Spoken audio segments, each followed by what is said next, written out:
Қазақ даласында әділдік ұғымы ежелден ерекше орын алған. Тарих қойнауына көз жүгіртсек, халқымыздың құқықтық мәдениеті мен сот төрелігінің негізі билер институтынан бастау алады. Би тек төрелік айтушы ғана емес, ел бірлігін сақтаушы, дау мен жанжалды бейбіт жолмен шешуші дана тұлға болды. Төле би, Қазыбек би, Әйтеке би сынды кемеңгерлер халықты мұңын тыңдап, әділ шешім қабылдап, дала заңын қалыптастырған. Олардың басты мақсаты жазалау емес, ел ішіндегі татулықты сақтау, әділетті қалпына келтіру еді. Дала заңдары ұрпақтан ұрпаққа ауызша беріліп, халық жадында сақталды. 21 ғасырда медиация институты да ерекше маңызға ие болды. Медиация дауласушы тараптарды татуластырып, өзара келісімге келтіруге бағытталған өркениетті тәсіл.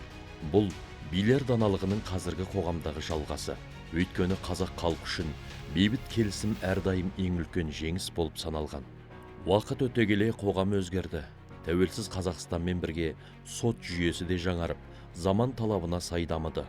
Бүгінде Қазақстан Республикасының сот жүйесі заң үстемдігіне, адам құқықтарын қорғауға және әділ сот төрелігін қамтамасыз етуге бағытталған заманауи жүйе. Сот процестері цифрландырылып, ашықтық пен қолжетімділік жаңа деңгейге көтерілді. Электронды сот кабинеті, онлайн отырыстар, цифрлық сервистер сот төрелігінің тиімділігін арттырды.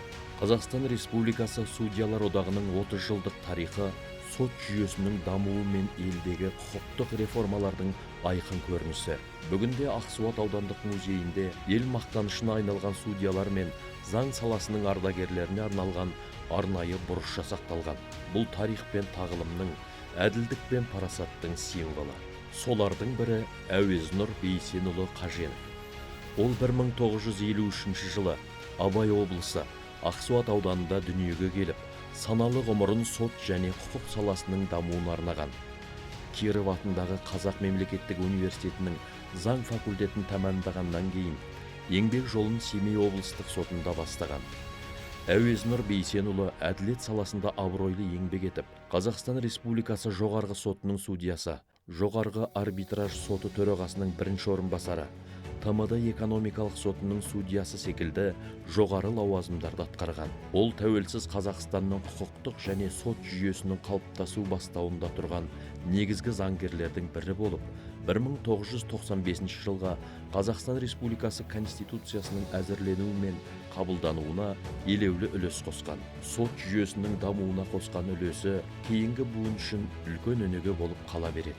Мұражайда Ақсуат ауылынан шыққан алғашқы заңгер, алғашқы судья, сот жүйесінде абыройлы қызмет атқарып, биік жетістіктерге жеткен Қадыр Көкенұлы Шыныбаев сынды тұлғаның еңбек жолы мен елге сіңірген қызметі насихатталған.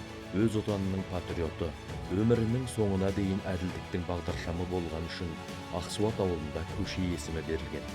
Осындай тұлғалардың өнегелі жолы жас ұрпаққа бағыт-бағдар беретін тағылым мектебі.